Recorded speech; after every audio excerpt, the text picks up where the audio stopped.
Welcome to Job Sharing and Beyond, the Future of Work podcast that goes beyond the traditional 9 to 5. I am Karen Tischler, speaker, consultant, and host of the show, where we hear from global experts every other week to discover innovative solutions and tips on how to remain a relevant employer in the future. Hello, everyone. Before the conversation with my wonderful guest starts today, I would like to highlight a great event that I'm speaking at next week. SHRM, the Society of Human Resource Management in the US, is hosting a regional final of its Better Workplaces Challenge Cup on Wednesday, June 2nd, starting at 2 p.m. Eastern Time. The first hour includes several talks, including mine, and then companies will pitch innovative new ideas. There are several regional finals, and the North Central final includes a former podcast episode guest team, Jessica Charlson and Gina Wang Picarella, who are the co-founders of JobShare Connect. I will put the links to the events in the show notes. But now, without further ado, let me introduce my guest to you. Michelle Baessler thought she would be one of those jet-set expat consultants traveling the world with her family doing important business. Her international management studies and her view on the organization as a whole gave her a good start into that career path. But she has always placed major importance on the people she has been optimizing and digitalizing processes for. A few months into motherhood, she found returning into her previous position as head of organizational development much harder than expected. Since then, Michelle has grown into the social entrepreneurship world as founder of COSI, with the mission to redefine work-family balance for parents. Wanting to open a co-working with childcare space in Stuttgart, Germany, she has been uncovering the structural, economic, and social barriers especially mothers face when trying to juggle kids and career. Now she is acting as an ambassador, founding an NGO, the Coworking Childcare Connection Germany. Together with other space founders and operators, she works to shed a light on these social challenges, to gather innovative approaches, and to highlight the positive impacts these proof of concepts already have on society. Welcome to the show, Michelle. Hi, I'm glad to be here. Thank you very much for coming.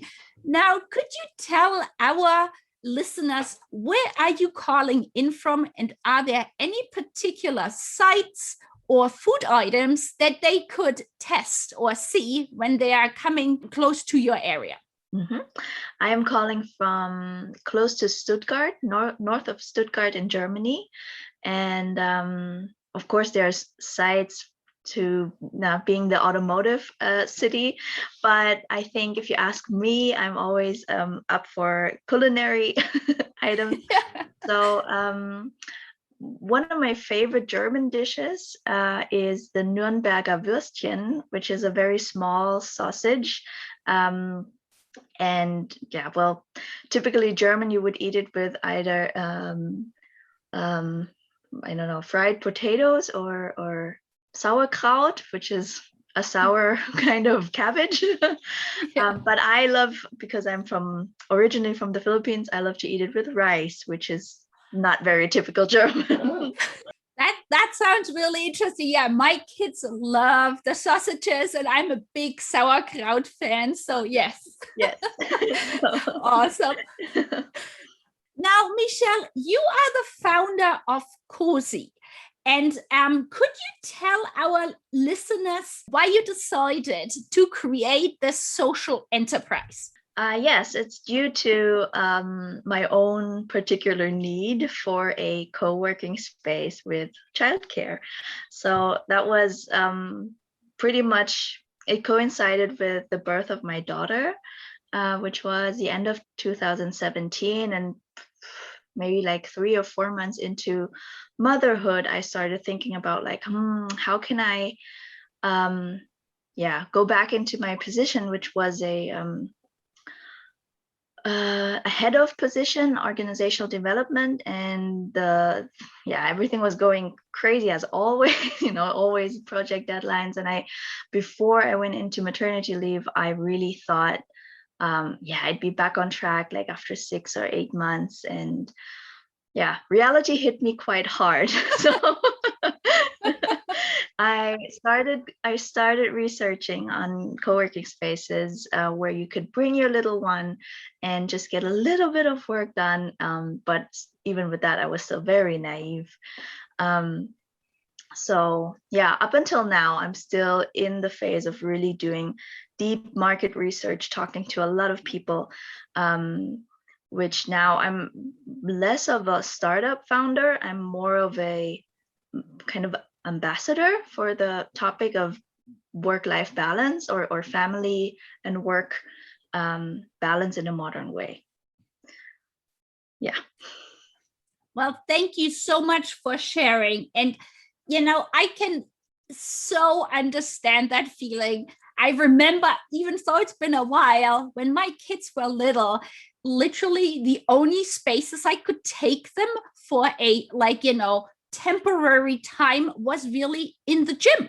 And I remember thinking, wouldn't it be nice that in that place there would be a little area where I could maybe do some work? Yeah. And so, I completely understand that. So, and here in Canada, I'm aware of only a few co-working spaces that indeed have childcare facilities included in it. And my understanding is that a lot of it has to do with a lot of requirements on because of the childcare aspect of it to fulfill it and to find the right location. And so I'm very curious, from all the research and experience you have had, what challenges have you faced?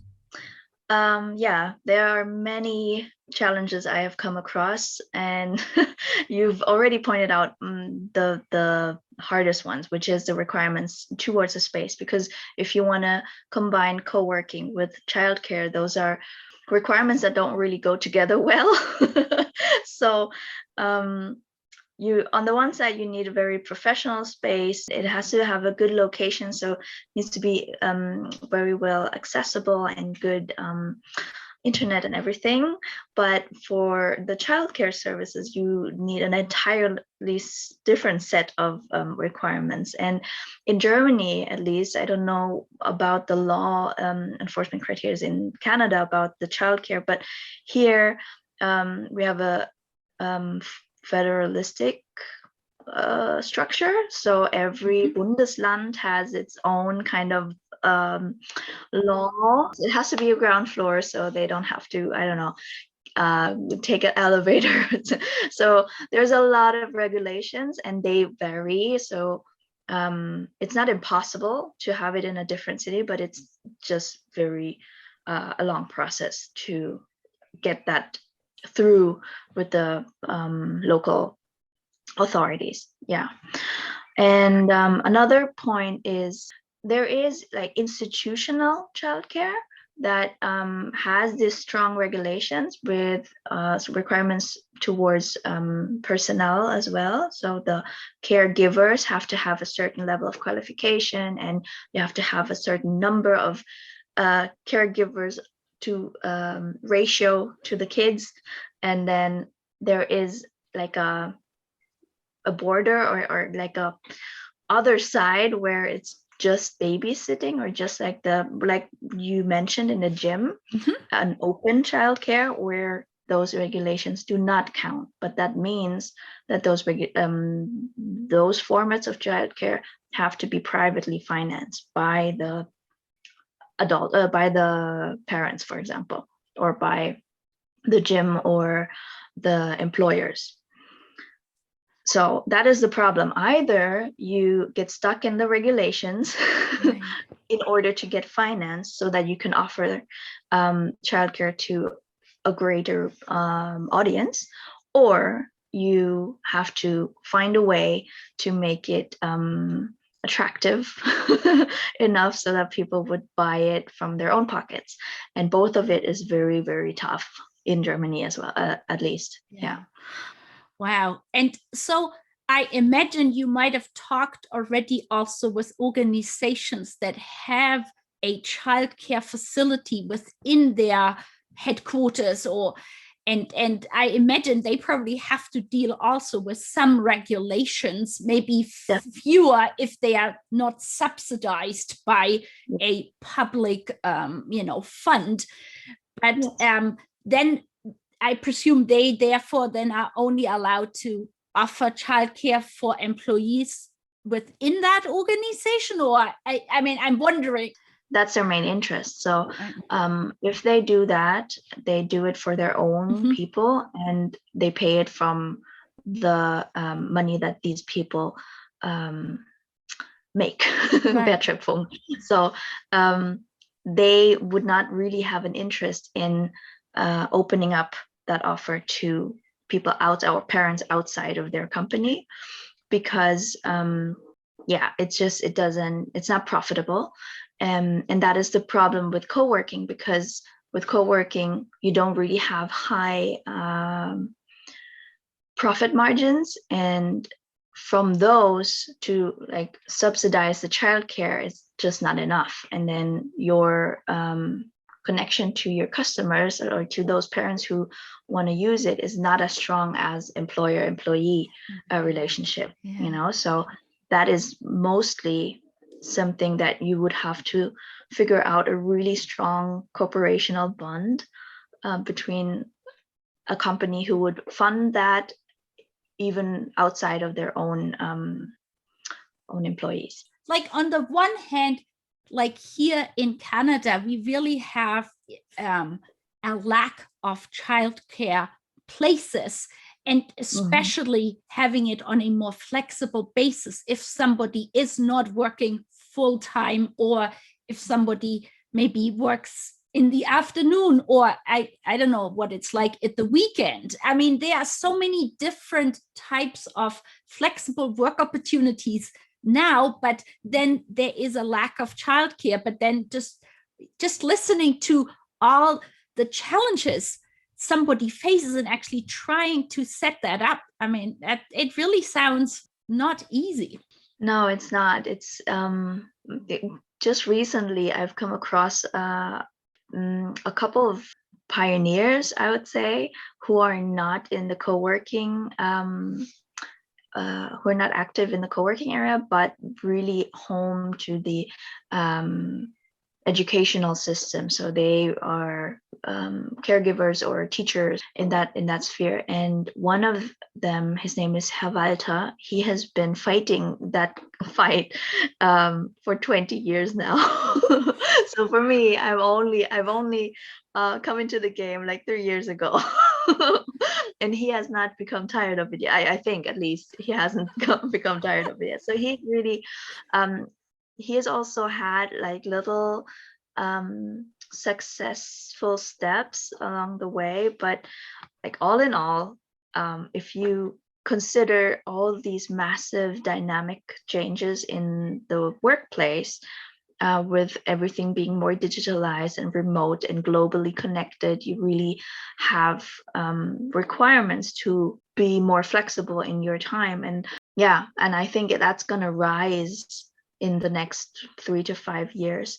And then you have other trends that more and more women who now become mothers or will be mothers in like 5 or so years, they are very well educated. They have a totally different set of expectations towards how they want to work and how they want to live their family life. So it's about time that the regulations, not just the regulation, but the whole infrastructure, as political as well as social, have to be updated to really meet those needs. And that is where we are at now. We have been participating in the Update Deutschland hackathon, which is like a second run of the Wir versus Virus was the name in 2020. And it was a hackathon that had like over 40,000 participants, I think. It was crazy. And this year, there was not as much, but still very, very powerful event. And this year, they had a new format that they welcomed already working organizations like social enterprises or social organizations, NGOs, into it with their existing solutions. And we participated in that and gathered a lot of more people who are really willing to, join in and recreating what we need to have a better work-life balance. But we are now in the process of founding a nonprofit organization that is this, what I've said initially, that I view myself as an ambassador for that topic. And those people who join me in that mission, we're really highly motivated to use all the odds that Corona has brought us, because it has put a spotlight on a lot of things that are not so well in the social industry, in the social sector, but also things like the Bundestagswahl in Germany coming up in September. We'll probably have to say goodbye to our chancellor, but there's also a lot of chances here to really update Germany, and I'm very much looking forward to that.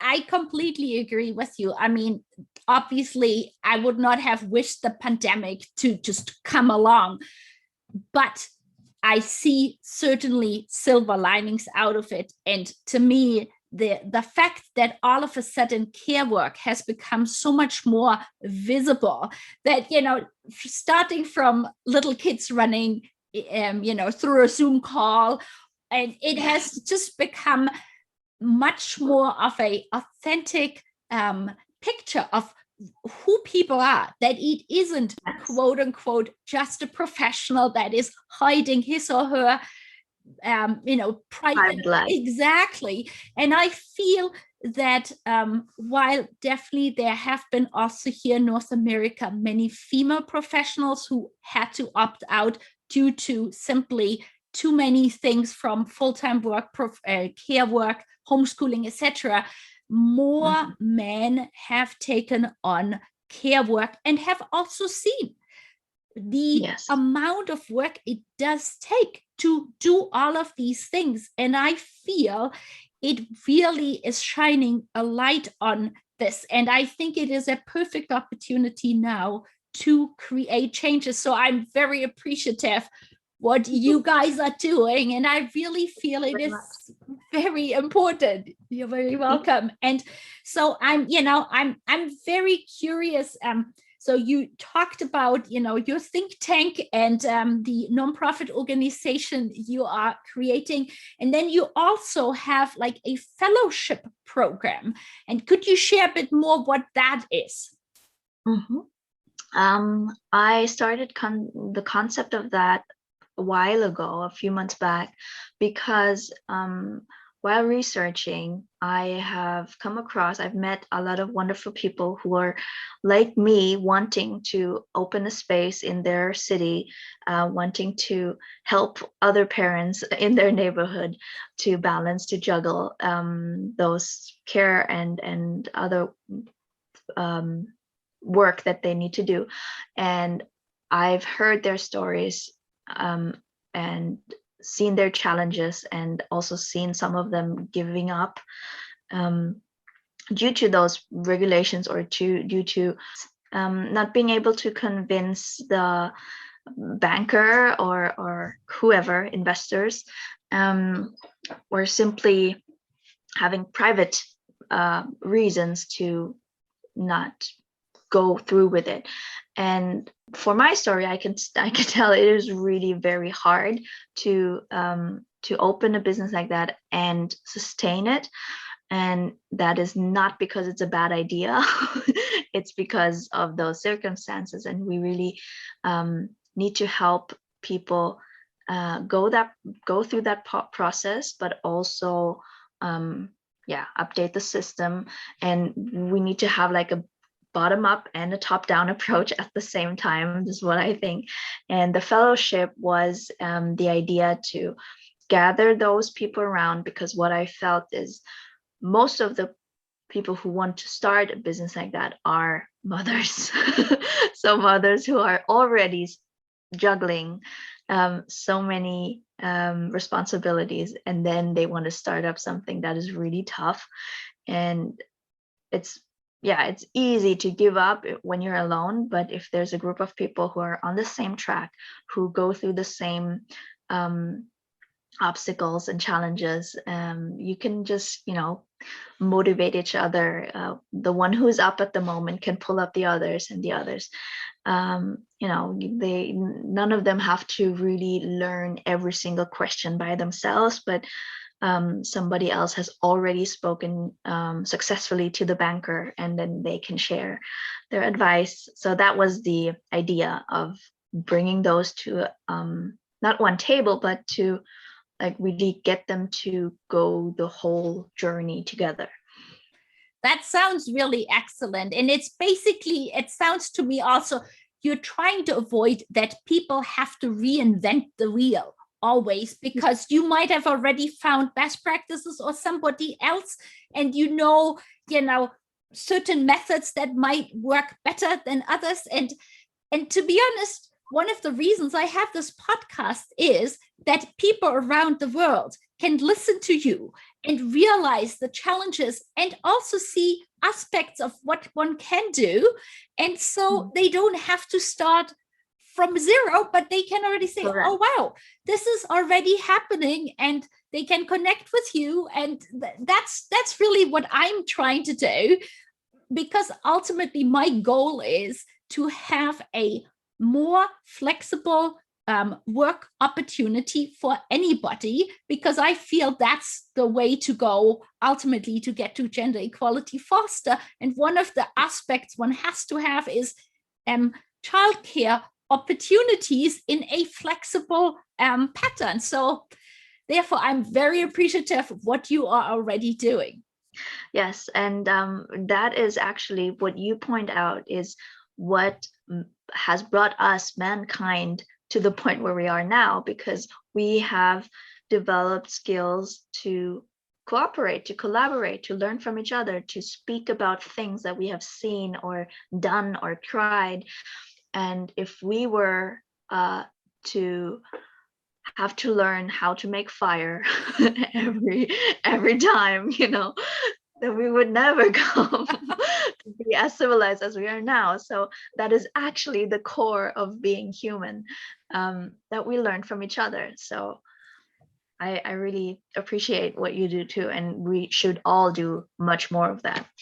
Thank you very much. And along these lines, you've done a lot of research. So I'm curious, have you encountered other places, whether that is in Germany or in other countries, where you've learned some best practice already, how they've set up their co-working space with childcare, that you find particularly helpful, and like a best practice that you could maybe share some examples with our listeners?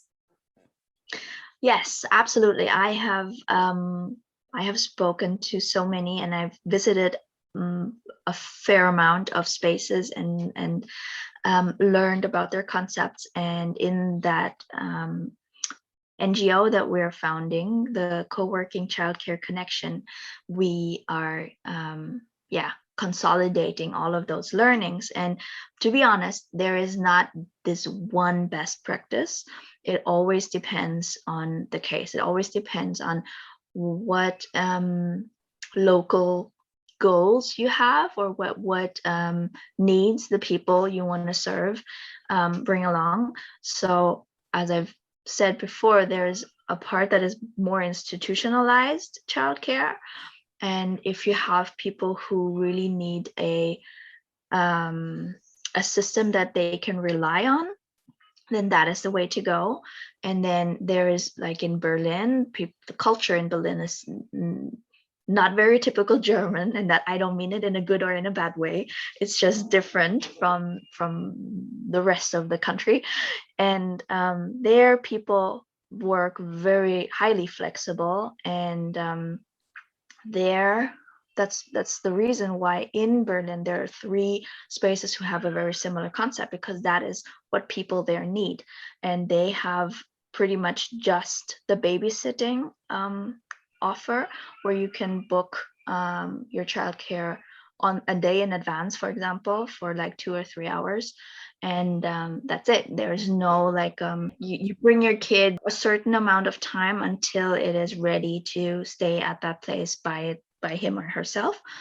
And here in the totally flexible space, you don't really have an extended amount of time to do that, because the daily structure is not really as important, and the educational part of it there is not as important, because you don't really visit that place 40 hours a week or so. So it really depends on what people want and what they need in order to have a better work-life balance. And personally, if I would open a space, or if someone, if I consult people, my first go-to pretty wrapped up product is have a part, like one group of, let's say 10 children.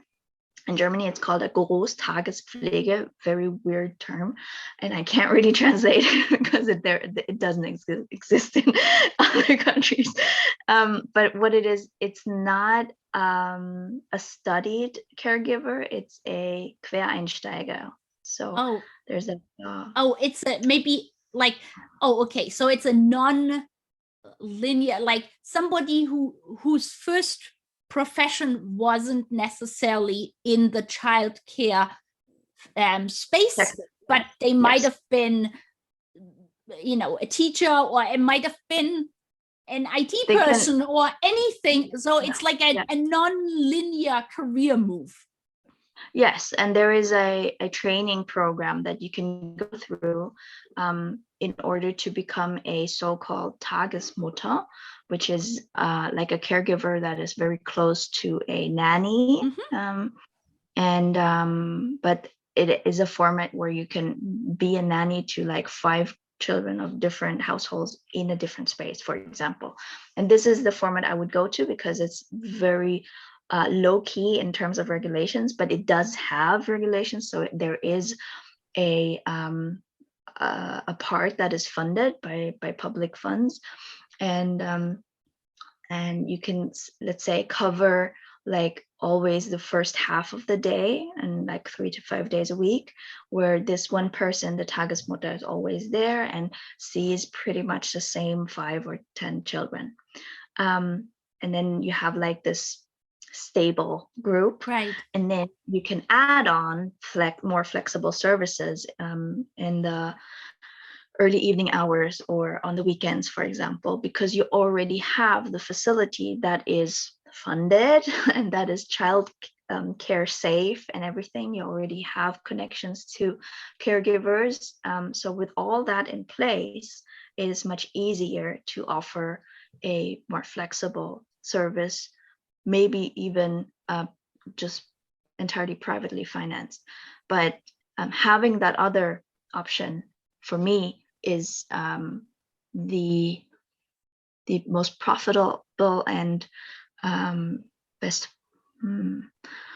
economically plannable way to go. I don't know how to say it. Wow. Yeah. I mean, thank you. It doesn't sound like a easy process and an easy solution. And it definitely sounds like something that takes a long time. And at the same time, it's so necessary. And yeah. Wow. Well, thank you for all the work you're doing, being a trailblazer and moving it forward despite, I am certain, so many obstacles. And I'm sure a lot of people sometimes, not believing in it and you're marching along. So now, how can people contact you, Michelle, if they want to learn more about your work? Yes, I have a little website, which I should maintain better, to be honest, but you can find it under www.cosi, which is COSI.work. And you can also send me an email via that website, or we're just building a new website for the NGO. So look out for Co-working Childcare Connection. We'll be posting probably from all different participants. So we'll just have it as a hashtag. That's awesome. Now, is there anything you want to share with our listeners that we have not covered today?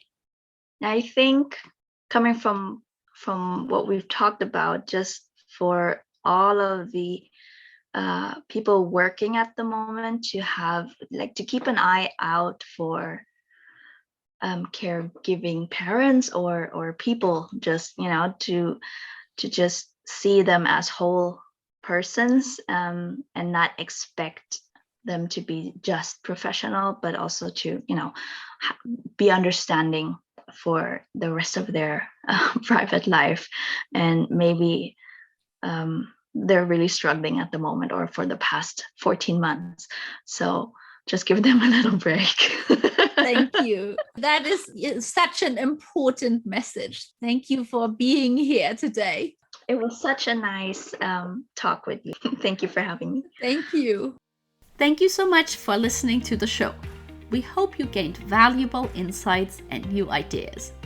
To keep listening to future episodes, please head over to iTunes or your favorite player and subscribe and give it a rating. We would very much appreciate a review and for you to share it on social media, so more people can start innovating in how they offer employment. Until the next time, goodbye!